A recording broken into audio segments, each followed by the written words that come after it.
Hi friends, ఇది చూడండి.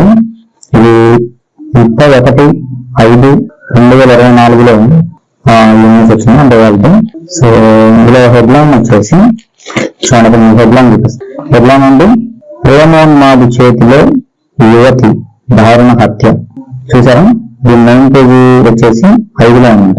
ప్రేమోన్మాది చేతిలో యువతి దారుణ హత్య. ఎందుకు? ఏలూరు టౌన్లో జరిగిందంట. ప్రేమోన్మాది చేతిలో యువతి దారుణ హత్యకు గురైంది.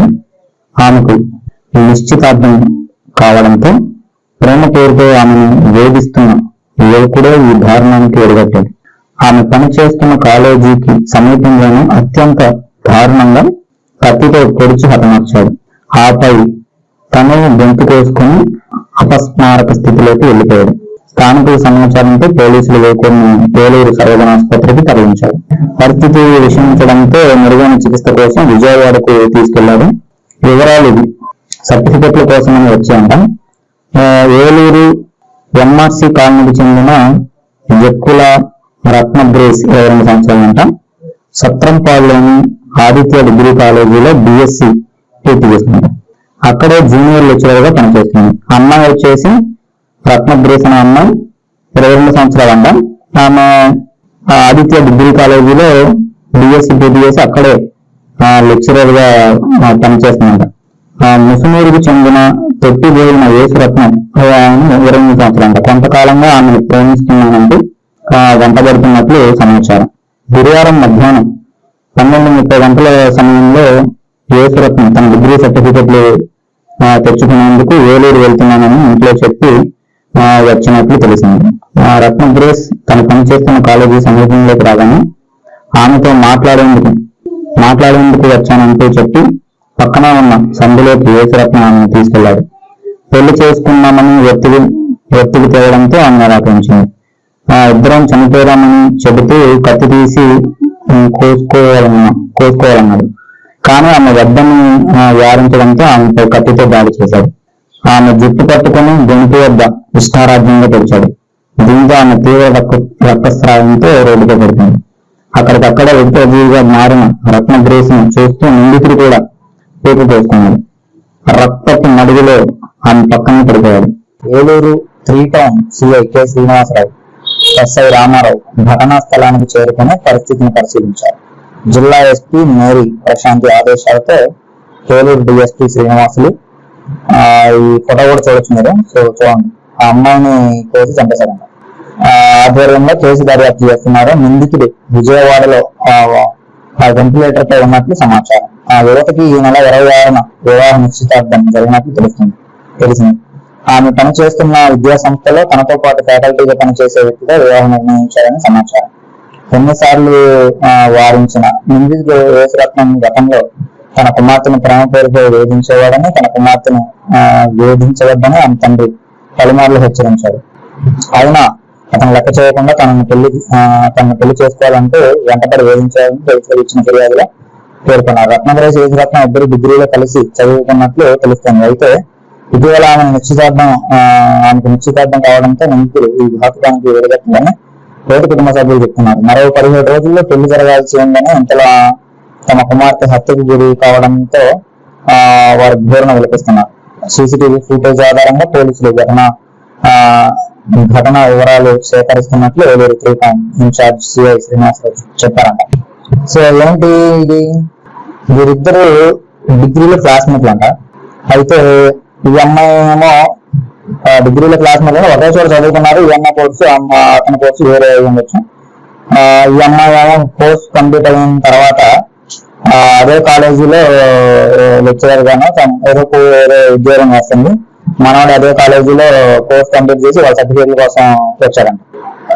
ఏం జరిగింది అయితే ఈ అమ్మాయికి చూడండి 26న నిశ్చితార్థం అయిందంట. ఇక కొన్ని రోజుల్లో వివాహం చేసుకోవాల్సిన మహిళ. వాడు డిగ్రీలోనే అమ్మాయితో ప్రేమలో పడి పెళ్లి చేసుకోవాలని వేధిస్తూ ఉన్నాడంట. సో అట్లాగా ఆమె ఒప్పుకోకపోవడంతో ఏం చేశారు, కత్తితో ఫస్ట్ ఆ అమ్మాయిని గొంతు కోసి ఇంకా రకరకాలుగా హింసించి చంపేశాడు. ఆ తర్వాత విలువ చచ్చిపోవాలన్నాడు. ఆ అమ్మాయి అక్కడిగా స్పాట్ డెడ్ అయిపోయింది. దీన్ని అమ్మ ఇప్పుడు వెంటిలేటర్ కన్నా ఉంచారు. వాడు కూడా బతుకులో లేదో ఛాన్సెస్ లేదు. నేనేం చెప్పాలనుకున్నా అంటే ఇటువంటి ప్రేమలు నిజమైన ప్రేమలు అంటారా అనేది నా ప్రశ్న. కాలేజీ లెవెల్లో, కాలేజీ నుంచి, స్కూల్ నుంచి ఎవరైనా ప్రేమలో పడతారు. దానికి పడరు అనడానికి మనం అనుకోకూడదు. ఎవరైనా సరే, ఏ వయసులోనైనా, పెళ్ళైన వాళ్ళైనా సరే, పెళ్ళైన వాళ్ళు, పెళ్లి కాని వాళ్ళు, చిన్నపిల్లలు, ప్రతి ఒక్కళ్ళు ప్రేమలో పడతారండి. ఎవ్వరు పడరనడానికి అవకాశాలు లేవు. కొన్ని సిద్ధాంతాలు పెట్టుకుంటేనే తప్ప ఎంత తోడైనా సరే ప్రేమలో పడాల్సింది, అమ్మాయి అయినా అబ్బాయి అయినా, ఏ వయసులో సరే. అయితే ఈ హత్య చేసేంతగా ప్రేమిస్తున్నారంటే అది నిజమైన ప్రేమలు అంటారా మీ దృష్టిలో? ఒకటి, ప్రేమించేటప్పుడు అమ్మాయి అయినా అబ్బాయి అయినా గుర్తుపెట్టుకోవాల్సిన విషయాలు ఏంటంటే, ఒకరిని ప్రేమిస్తున్నాము, అమ్మాయి అయినా అబ్బాయి అయినా ప్రేమిస్తున్నామంటే ఎంతో ధైర్యం ఉండాలండి. ఫస్ట్ ఎంతో ధైర్యం అంటే మన విషయాలు వాళ్ళకి చెప్పుకుంటాం, వాళ్ళ విషయాలు మనకు చెప్పుకుంటారు. ఎన్నో విషయాలు, రహస్య విషయాలు కూడా కొన్ని షేర్ చేసుకుంటా ఉంటారు ప్రేమికులు. అలాగే తల్లిదండ్రులను ఒప్పించేటప్పుడు ధైర్యం ఉండాలి, ఒప్పించగలగాలి కూడా. తండ్రి అబ్బాయి తల్లిదండ్రులను ఒప్పించగలగాలి, అమ్మాయి తల్లిదండ్రులను ఒప్పించగలగాలి. అట్లా ఆ రెండు ఉండాలి. అలానే అందానికి ప్రాముఖ్యం అనేది ఇవ్వకూడదు. అమ్మాయినా అబ్బాయినా అందానికి ప్రాముఖ్యం ఇస్తే అందముతో సంసారం జీవితకాలం చెయ్యలేము. కొన్ని విషయాల్లో వాటి మీద గొడవలు జరుగుతాయి. ఎప్పటి నుంచో ఒక సామెత ఉండేది, అన్ని రోజులు మన కావురబ్బుకి, కాబట్టి ప్రతిరోజు మనదనుకొని మనం ఇష్టారాజ్యంగా ఉంటే మనకే నష్టం జరుగుద్ది అని పెద్దలు చెప్తూ ఉంటారు. అన్ని రోజులు మనం కావు అంటే అర్థం ఏంటంటే అన్ని రోజులు మనకు మంచి అనుకోవడం సమయం అనమాట. ఒకరోజు వస్తుంది, ఆ రోజు ఏం జరుగుద్ది అనేది తెలియదు అనమాట. ఈ వివాహ జీవితాల్లో కానీ లేదా ప్రేమించుకునేటప్పుడు కూడా అన్ని రోజులు ఒకేలా ఉంటారండి మనుషులు, ఆడవాళ్ళైనా మగవాళ్ళైనా. ఒక్కొక్క రోజు ఒక్కొక్కలా ఉంటాడు. పెళ్ళైన తర్వాత ఒకలా ఉంటాడు, పెళ్లి కాకముందు ఒకలా ఉంటాడు. నీ దగ్గర అమ్మాయిలైనా సరే పెళ్లి కాకముందు ఒకలా ఉంటుంది, పెళ్ళైన తర్వాత ఒకలా ఉంటుంది. అన్ని రోజులు ఒకేలా ఉంటాయి అనుకోవడం కూడా అది మూర్ఖత్వం అనమాట. కానీ ఇందులో హత్య చేసేవాళ్ళు వచ్చిందండి. మరి ఎంత ప్రేమించారో, మరి హత్య చేసుకున్నంతగా ప్రేమించారంటే అది ఎంత దారుణమైన ప్రేమలో నాకు అర్థం కాదు. మనం ఎదుటి వారిని ప్రేమిస్తున్నామంటే ఎదుటి వారి మంచిని కోరాలి, ఆడవాళ్ళైనా మగవాళ్ళైనా. నీకు దక్కలేదు కదా అని చెప్పేసి నువ్వు అట్లా చేస్తే అది నిజమైన ప్రేమకు సాదృశ్యం కాదండి. ఎవరైనా సరే, అది ఎవరు చేసినా కానీ. ఇప్పుడు ఇది మగవాళ్ళు చేశారు, ఎక్కువగా ఇటువంటి హత్యలు మగవాళ్ళు చేశారు. ఎందుకంటే పౌరుషాలు లేకపోతే పరువు హత్యలు అంటాం అన్నమాట. ఏదో పెద్ద మగవాళ్ళలాగా అమ్మాయిని చంపేసి చేస్తున్నాడు అన్నమాట. నేనేం చెప్పాలనుకుంటున్నానంటే ఆడవాళ్ళు ఈ విషయాల్లో కొంచెం జాగ్రత్తగా ఉండండి. ఆడవాళ్ళు ఏమో టైం పాస్ కి ప్రేమిస్తారు. నేను చూసిన 99.99% ఆడవాళ్ళు ప్రేమించేది ఎందుకంటే టైం పాస్ కి, లేకపోతే వాళ్ళ ఖర్చులు వెళ్ళేసుకోవడానికి. ఎవడన్నా మంచి డబ్బు ఉన్నాడు, బకరాగాడు దొరికింది అనుకోండి, వాడిని ప్రేమిస్తున్నాను ఏదో ఒకటి చెప్పేసి వాడి దగ్గర ప్రతిరోజు డబ్బులు గురించి వీళ్ళ ఖర్చులు మనం వీళ్ళు వెళ్ళేసుకుంటారు. మ్యాక్సిమం కేసుల్లో ఆడవాళ్ళ నుంచి నేను అటువంటి ప్రేమను ఎక్స్పెక్ట్ చేశా. అటువంటివే ఉంటాయి కూడా, మ్యాక్సిమం సమాజంలో అవే ఉన్నాయి. మగవాళ్ళు మాత్రం కొంతవరకు సిన్సియర్ గా ప్రేమిస్తారులే, కానీ మగవాళ్ళు కూడా 99.99% సిన్సియర్ గా ప్రేమించే వాళ్ళు ఉంటారు. ఎందుకంటే ఇవాళ ఒక అమ్మాయి నచ్చుతుంది, రేపు ఇంకొక అమ్మాయి నచ్చుతుంది, ఆ ప్రేమ ఒకరితో ఆగిపోయి అనమాట. అది కంటిన్యూస్ గా ఏదో పెద్ద ప్రేమ వేరస్వ కరణలాగా ప్రేమను పంచుతూ ఉంటారు అనమాట. ఇక చూసిన దానివల్లా అనుభవిద్దాం అనే రీతిలో అనమాట. ఈ ప్రేమల్లో ఏం జరుగుతుందంటే, ఒక అందమైన అమ్మాయిని కావాలి అనుకుంటే మగవాడు, ఆ అమ్మాయి దక్కిందా కూడా వీళ్ళు పట్టి వదలనమాట. మగవాళ్ళకు ఉన్న మొండి లక్షణం ఏంటంటే, ఇక దాన్ని ఎవరన్నా అనుభవిస్తారేమో, లేకపోతే దక్కకుండా పోయిద్దేమో అనే భయం అనమాట మగవాళ్ళలో. ఆడవాళ్ళు ఏంటంటే ఆబ్వియస్ గా తెలిసిందే కదా, ప్రేమించేటప్పుడేమో ఏమంటారు, అన్ని అలవాట్లు ఉన్న వాళ్ళని ప్రేమిస్తారు, ఏ అలవాట్లు లేని వాళ్ళని పెళ్లి చేసుకొని మంచి ఆస్తిపరులని సుఖంగా ఉంటారని మన సోషల్ మీడియాలో కానీ పేపర్లో కానీ వేస్తూ ఉంటారు అనమాట. ఆడవాళ్ళ ప్రేమలు అట్లా ఉన్నాయి. ఏదైనా సరే ఇద్దరు జాగ్రత్తగా ఉండాలండి. నేను చెప్పాలనుకునేది ఏంటంటే, అబ్బాయి అయినా అమ్మాయి అయినా ప్రేమ విషయంలో మాత్రం చాలా జాగ్రత్తగా ఉండాలి. ఎవరు ఎప్పుడు ఏ టైంలో మోసం చేస్తారనేది తెలియదు. దాన్ని మోసం అని కూడా అనకూడదు, ఎందుకంటే పరిస్థితులు మనిషిని చిన్నాభిన్నం చేస్తాయి అనమాట. ఇప్పుడు మనం ఒక గోల్ పెట్టుకుంటాం, ఆ గోల్ మనం రీచ్ అవ్వగానే మన కష్టం మనం పడతాం. మధ్యలో కుటుంబం సహకరించకపోవచ్చు, ఆర్థికంగా మనకి ఇబ్బందులు రావచ్చు, అనేకమైన సమస్యలు రావచ్చు. మన గోల్ మనం రీచ్ అవుతాం అనుకొని మనం ఒక ధ్యేయంతో మనం అన్ని కష్టపడుకుంటూ వెళ్తాం. కానీ అవన్నీ అన్ని టైంకి సమకూర్చం, అన్ని జరగవు. అలానే వివాహ జీవితాల్లో కూడా ఈ ప్రేమలు అందుకనే కాలేజీ లెవెల్లో ప్రేమించుకున్న వాళ్ళని మీరు ఎవరైనా చూడండి, 3 సంవత్సరాల పాటు ప్రేమించుకుంటారు, కానీ ఆ ఒక్క ప్రేమ కూడా వివాహం దాకా వెళ్ళదు. ఎందుకు అని జస్ట్ వ్యామోహం, మోజు, వయసు మోజు అనమాట, అటువంటి ప్రేమలు అనమాట. కానీ నేను ఎప్పటి నుంచి చెప్తానే ఉన్నా, కాలేజీల్లో ప్రేమలు ఎక్కడ ప్రేమలైనా సరే అమ్మాయి అమ్మట అబ్బాయిలు పడుతున్నారే కానీ అబ్బాయిలు అంటే అమ్మాయిలు పడే చరిత్ర అయితే కాదు. సమాజం దాన్ని ఒప్పుకోదు కూడా. ఈ ప్రేమించేటప్పుడు అమ్మాయి అంటే పడి వెళ్ళిన తర్వాత అమ్మాయిని దారిలో తెచ్చుకొని మగవాడు ఎందుకు ఇబ్బందులు పడాలి? అవసరమైన ఇద్దరికీ ఉంటుందని నేను చెప్తానే ఉన్నాను కదా. ఎందుకు మగవాడు ఎన్ని సమస్యలు కొని తెచ్చుకుంటున్నాడు? అర్థం చేసుకుంటారా బాబు? మగవాళ్ళ జీవితాలు నాశనం చేసుకుంటున్నారు మీ అంతటికి మీదే. ప్రేమించండి, కాదనట్లా, ప్రేమని కాదనట్లా, ఎవరైనా సరే ప్రేమించండి. అమ్మాయిలు నేను చెప్తానే ఉన్నా, ప్రేమించకుండా ఎవరూ ఉండలేరు. మన గబ్బర్ సింగ్ కూడా ఎలా చెప్పారు కదా, అమ్మాయి ఎప్పటికైనా పడాల్సిందే అని. అట్లానే అనిపిస్తుంది. నేను ప్రేమని వ్యతిరేకించట్లేదు కానీ మీరు ఏ వయసులో అయినా ప్రేమించుకోవచ్చు, ఏ వయసులో అయినా మీ ప్రేమను వ్యక్తపరచవచ్చు. కానీ అసలు ఆ ప్రేమించుకునేది ఎందుకు? వివాహం చేసుకోవడానికి. చేసుకుంటున్నారా? చేసుకోవట్లా. ప్రేమిస్తున్నా అని చెప్తున్నారు, పార్కులు అమ్మంటే, డబ్బులు అమ్మంటే, ఇంకా ఇష్టం వచ్చినట్లుగా సినిమా థియేటర్లకి, బస్ స్టాండ్లకి, ఎక్కడ పడితే అక్కడ వివాహం అయిన తర్వాత చేయాల్సిన కార్యక్రమాలన్నీ వివాహానికి ముందే అన్ని చేసుకుంటున్నారు. ఓకే, దానికి కూడా యాక్సెప్టెడ్. ఎందుకు ఇద్దరికి ఇష్టం అయితే ఏదైనా చేసుకోవచ్చు. అది వయసులైనా ఎలా అయినా ఏదైనా చేసుకుంటారా ఆయన అని మనిషి సమర్థించుకుంటే పోతున్నాడు కాబట్టి ఓకే, దాని వరకు ఓకే, అన్ని చేసుకుంటున్నారు, అంతా బాగానే ఉంది. కానీ వివాహం నాకు ఎందుకు రావట్లేదు అంటే, మనం ప్రేమించేటప్పుడు మనకు ఒక అవగాహన ఉండాలి. అమ్మాయి ఎటువంటిది, అబ్బాయి ఎటువంటి వాడు, అవన్నీ పూర్తిగా స్టడీ చేయాలి. ఈ పార్కుల్లో పబ్బుల్లో పోయి ముద్దులు పెట్టుకొని రకరకాల కార్యక్రమాలను చేసుకుంటారు. ఈ అసలైన కార్యక్రమాలు చేయరు. ఏంటి వాటి అనేది ఇద్దరు కూర్చొని మాట్లాడుకొని అర్థం చేసుకొని ఏం చేయాలనేది ఎక్కడ జరగవు. అటువంటి ప్రేమలు అనమాట. మన సమాజంలో జరిగే ప్రేమలు ఎలా ఉన్నాయంటే, పెళ్లికి ముందు కార్యక్రమం, పెళ్ళైన తర్వాత చేయాల్సిన కార్యక్రమాన్ని ముందే అయిపోవాలి అనే ఉద్దేశాలు మెజారిటీ 99.99 ఇంకా 100% ఏ ఉద్దేశాలతో ఉంటారులే ప్రేమించే వాళ్ళందరూ కూడా.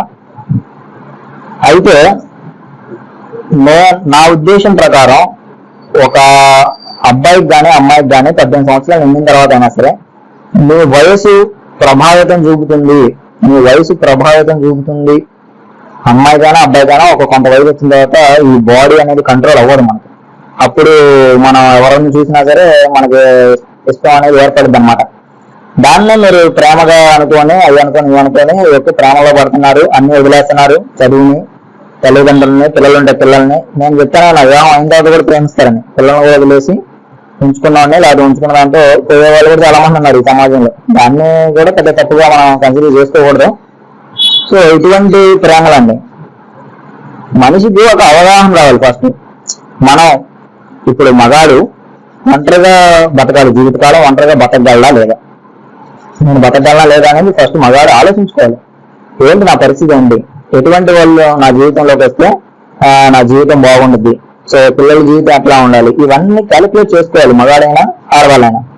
ఆడవాళ్ళు కూడా నేను ఒంటరిగా బతకగలనా, నా పరిస్థితి ఏంటి, నేను ఎటువంటి వాళ్ళని భాగస్వామిగా నేను తెచ్చుకోవాలి, నా జీవితం ఎట్లా ఉండాలి, పిల్లల్ని ఎలా పెంచాలి, ఎలా అనేది ఆ వయసు వస్తుంది చూసారా. మగవాళ్ళకైనా ఆడవాళ్ళకైనా ఆ తోడు యొక్క విలువ, మగాడి తోడు ఉంటే ఎట్లా ఉండిద్ది నా జీవితం, ఆడదాని తోడు ఉంటే నా జీవితం ఎట్లా ఉండిద్ది, అది కూడా ఒక మంచి వ్యక్తి అయి ఉంటే ఎట్లా ఉండిద్ది అనేది ఎప్పుడైతే మనకు ఒక అవగాహన వస్తుందో ఆ వయసులో మీరు చేసుకుంటే మీ జీవితం కొంతవరకు సరిదిద్దుకోవడం, లేకపోతే అర్థం చేసుకోవడం, రాగద్వేషాలకు అతీతంగా ఉంటాం. కొన్ని ఇటువంటి మనం చూడొచ్చు అనమాట. ఎందుకంటే నీకు వాల్యూ తెలుసు.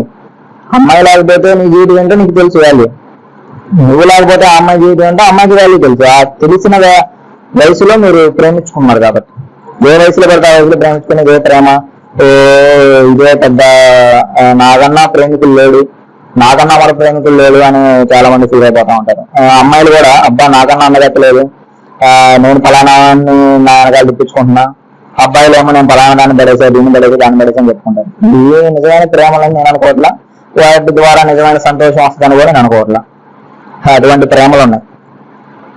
మీరు ఖచ్చితంగా ఒక తోడు ఉంటే ఆ వాల్యూ ఏంటి, ఎలా ఉంటుంది జీవితం అనేది ఎప్పుడైతే అవగాహన వస్తుందో ఆ టైంలో మీరు ప్రేమించారంటే అటువంటి ప్రేమలు ఖచ్చితంగా వివాహం దాకా వెళ్తాయి కూడా. ఎందుకంటే వారికి తెలుసు వాట్ ఈజ్ వాట్ అనేది.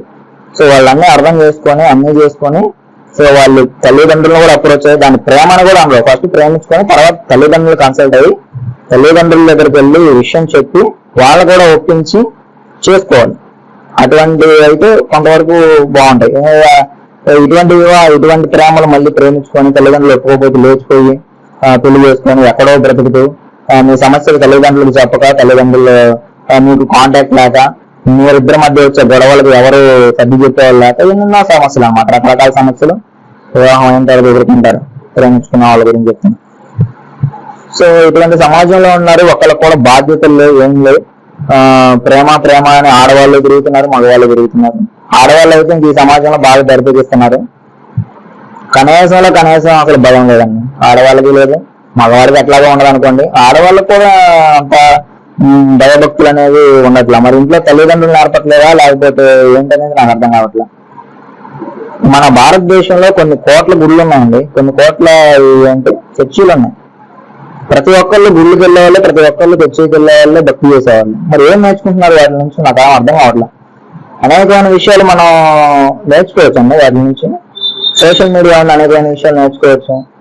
మనిషి ఎప్పుడు కూడా చెడునే స్వీకరిస్తున్నాడు కానీ చెడునే ఆలోచిస్తున్నాడు కానీ మంచిని ఏమాత్రం కూడా ఆలోచించట్లా. మంచి విషయాలు ఏమాత్రం కూడా ఫోకస్ చేయట్లా మనిషి, ఆడవాళ్ళైనా మగవాళ్ళైనా. ఇటువంటి సమాజంలో ఉన్నాం. సో ప్రేమ వివాహానికి పెద్దల గురించి వివాహానికి ఒక చిన్న వ్యత్యాసం ఏంటంటే, మనం ప్రేమించేటప్పుడేమో అమ్మాయి అన్నాన్ని పొగడడం లేకపోతే గిఫ్ట్లు ఇవ్వడం, లేకపోతే ప్రతి రోజు ఫోన్ చేసి మాట్లాడడం, బుజ్జి ఎలా ఉన్నావు, లేకపోతే తిన్నావా, పడుకున్నావా, తెల్లారున్నా, ముద్దు కడుక్కున్నావా. ప్రేమలో అన్నీ కూడా గిఫ్ట్లు ఇచ్చుకోవడం, పొగుడుకోవడం, అమ్మాయిని పొగడటం, అబ్బాయిని పొగడటం. అమ్మాయిలు ఎప్పుడు అబ్బాయిని పొగడలేదు, ఎక్కువ శాతం అబ్బాయిలు అమ్మాయిలను పొగడటం, లేకపోతే గిఫ్ట్లు ఇవ్వడం, టైం స్పెండ్ చేయడం, మనీ ఇవ్వడం, ఇంకా రకరకాల కార్యక్రమాలు ప్రత్యాపారాలన్నీ ప్రేమించుకునేటప్పుడు ఇవన్నీ ఉంటాయి. కానీ పెళ్ళైన తర్వాత మగాడు ఆడదాని మాట వినాలి, ఆడది మగాడి మాట వినాలి. అంటే ఏంటంటే ఇద్దరి మాటలకి ఇద్దరు వాల్యూ ఇచ్చుకోవాలి, ఇద్దరు అన్ని పరిస్థితుల్లో అర్థం చేసుకోవాలండి. ఫస్ట్ అడ్జస్ట్మెంట్స్ అన్న వాళ్ళని అనేకమైన పరిస్థితులు ఎదురవుతాయి పెళ్ళైన తర్వాత అనేకమైన పరిస్థితులు భార్యాభర్తలు ఎదుర్కొంటారు. మీరు ప్రేమించుకునేటప్పుడు ఇన్ని పరిస్థితులు మీరు ఎప్పుడు ఎదుర్కోరు, ఎప్పుడు సంతోషమైన మార్గంలో ఉంటారు అన్నమాట. ప్రేమించుకునే వాళ్ళు ఎప్పుడు కూడా ఇన్ని సమస్యలు ఎదుర్కోరు. వన్స్ మ్యారేజ్ అయిన తర్వాత అనేకమైన సమస్యలు అనేకమైన పరిస్థితులు లేకుండా వెళ్ళేటప్పుడు ఇద్దరు ఆలోచనలు వేరువేరుగా ఉంటాయి. ఇంకా మన తల్లిదండ్రుల ఆలోచనలు వేరుగా ఉంటాయి, అత్తమామల ఆలోచనలు వేరుగా ఉంటాయి. ఈ పరిస్థితులన్నింటినీ తీసుకొని ఇద్దరు డెసిషన్స్ కి ఇద్దరు వాల్యూ ఇచ్చుకోవాలి, ఇద్దరు అన్ని పరిస్థితులు అర్థం చేసుకోవాలి, 1-to-1 రిలేషన్ మెయింటైన్ చేయాలి. ఇప్పుడు ఆ అబ్బాయి అనేక మంది అమ్మాయిలతో మాట్లాడితే అమ్మాయికి నచ్చదు, ఆ అమ్మాయి అనేక మంది అబ్బాయిలతో మాట్లాడితే అబ్బాయికి నచ్చదు. ఇట్లా రకరకాల సమస్యలు అనేవి పరిస్థితులు అనేవి తర్వాత వస్తాయి అన్నమాట వివాహం తర్వాత. కాబట్టి వివాహంలో కావాల్సింది ఏంటి, అడ్జస్ట్మెంట్లు కావాలి. అర్థం చేసుకునే వాళ్ళు చాలా తక్కువ మంది ఉంటారు అన్నమాట బయట. సో ఈ అర్థం చేసుకునే వాళ్ళు నాకైతే 100% ఏవి ఉండవు. అందుకనే వివాహ జీవితాలు అన్నీ కూడా అతలాకుతలం అవుతాయి. ఇంకా కన్నీరుగా వెలిపించుకుని బట్టే పెళ్లి చేసుకున్న వాళ్ళు కష్టాలను కొని తెచ్చుకుని ఆడడం తప్ప ఇద్దరు కూర్చొని అంతకు మించి నాకైతే ఏమి అనిపించడం. అట్లా ఉంటుంది వివాహ జీవితం. మీరు ప్రేమించుకునేటప్పుడు జీవితం, పెళ్ళంటే జీవితం ఒకేలా ఉంటుందని అనుకుంటా ఉంటారు చాలా మంది. అట్లా ఉండదండి. ఎప్పుడు కూడా అటువంటి ఊహాగానాల్లోకి వెళ్ళొద్దు. గాల్లో మేడలు కట్టుకొని అబ్బాయి నా భర్త ఎట్లా చూసుకుంటా అన్నాడు. ప్రేమించేటప్పుడు 1,00,000 ప్రమాణాలు చేస్తాడు అబ్బాయిని మెప్పించడానికి. అమ్మాయిలు అవన్నీ నిజంగా రాజారనుకుని చేసుకుంటారు. ఆ తర్వాత ఏమన్నది అన్ని ఆమెలు ఇచ్చినారు, పెళ్ళి అన్నారు, అడే మాత్రం పెట్టు, అట్లా ఉంటుంది అనమాట. సో వివాహం అనేది ఇవన్నీ ముడిపడి ఉంటాయి. అమ్మాయిలైనా అబ్బాయిలైనా బాధ్యతగా ఉండాలి. పిల్లల బాధ్యత ఉండాలి, భార్య బాధ్యత భర్తకు తెలియాలి, భర్త బాధ్యత భార్యకు తెలియాలి, ఇద్దరు బాధ్యతలు ఇద్దరు తెలియాలి, సరిగ్గా నిర్వర్తించాలి. ఇవన్నీ జరగవు వివాహ జీవితంలో. ఇప్పుడు ఇవన్నీ చెప్పాను కదా, అవన్నీ ఉంటాయా సక్రమంగా ఉంటుంది అనమాట. అవన్నీ ఉండవు కాబట్టి వివాహ జీవితాలన్నీ నరకయాత్ర అనుభవిస్తున్నారు ప్రతి ఒక్కళ్ళు. అదే నరకం ప్రతి ఒక్కరు అనుభవించాలని ప్రతి ఒక్కరిని పెళ్లి చేసుకోవాలని ప్రోత్సహిస్తున్నారు అనమాట.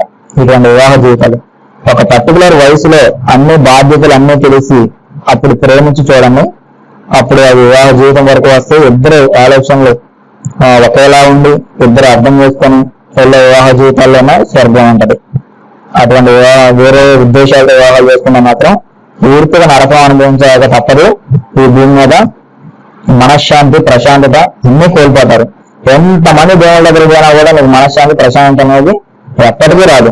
అందులో ఇంకొక విషయం ఏంటంటే, ప్రేమించేటప్పుడేమో అనేక మందితో కాంటాక్ట్స్ పెట్టుకోను, అమ్మాయిలైనా అబ్బాయిలైనా వివాహ జీవితంలోకి వచ్చిన తర్వాత వాటిని విడిచిపెట్టట్లా, మళ్ళీ వాటిని కూడా కొనసాగిస్తున్నారు. అవి కొన్ని దగ్గర బయటపడినప్పుడు వాళ్ళిద్దరి మధ్య గొడవలు జరుగుతుంది. ఆ గొడవల్లో పిల్లలను కూడా వదిలేసే పరిస్థితి అనమాట. అట్లా చేస్తున్నారు. సమాజం అట్లా ఉంది. పెళ్లికి ముందే అనేక మందితో తిరిగి అన్ని కాంటాక్ట్స్ ఉంది, అబ్బాయిలైనా అమ్మాయిలైనా. పెళ్ళైన తర్వాత కూడా ఏ కాంటాక్ట్స్ మెయింటైన్ చేసుకుంటూ పోతే వివాహ జీవితాలు ఎట్లా మంచిగా ఉంటాయో నాకు అర్థం కావట్లా. మళ్ళీ మంచిగా ఉండాలని కోరుకుంటున్నారు అమ్మాయినా అబ్బాయినా. ఎట్లా ఉంటాయి అసలు? మీరు మరీ బరిపెదిచ్చి తిరుగుతున్న అమ్మాయిలు, దేని పడితే దాన్ని గెలిపే అబ్బాయిలు, ఆంటీలతో సహా అమ్మమ్మతో గెలుగుతున్నారు అబ్బాయిలు అయితే. ఇక అమ్మాయిల పరిస్థితి అయితే మరీ దారుణం. ఇవాళ ఒకరితో ఉంటుంది, రేపు ఇంకొకరితో ఉంటుంది. ఎవరు పెరుగుతావాడు. దీనికి ఒక లిమిట్ అంటే ఏం లేదండి. ఇంకా ఈ విషయాల్లో జంతువులు కొంచెం బెటర్ గా అనిపిస్తాయి నాకు. అదే నిజమైన ప్రేమ చూపించుకుంటాయి, ఒకరితోనే సరిపెట్టుకుంటాయి. మనిషి అనే మృగం మాత్రం ఈ విషయాలు ఎక్కువగా ఆలోచించట్లా. ఏం చేస్తున్నారో కూడా అర్థం కావట్లా. వివాహ జీవితాలు కూడా చిన్నపిన్న అవుతుంది. మరి అక్కడ పిల్లలని అంటున్నారు. ఒక బాధ్యత ఏమీ లేకుండా పిల్లలు అనేది అక్కడ పడేసి శారీరక సుఖం, ముందు సెక్స్ సుఖం కావాలి. అన్ని విధాలుగా సెక్స్ సుఖం చూసుకున్నారు. ముందు తిండి ఉందా, లేకపోతే డబ్బులు ఉన్నాయా, మన పరిస్థితి ఏంటి, ఏం అవసరం మగవాళ్ళకి ఆడవాళ్ళకి. వివాహం అయిన తర్వాతనే వివాహం కాకుండా ఫస్ట్ శృంగారం కావాలి, సెక్స్ కావాలి. అది ఎట్లా పొందొచ్చు? మనం ఒక కోడ తినకుండానే ఉండగలుగుతున్నాం మనిషి, సెక్స్ చేయకుండా మాత్రం ఉండలేకపోతున్నాం. అది ఎంత వయసు వచ్చినా సరే వాయు వరుసలతో సంబంధంలో ఎవరు పెరుగుతా వాడితో పోవటం. ప్రపంచ దేశాల్లో ఎయిడ్స్ దేశంలో మొదటి దేశం భారతదేశం ఉందండి.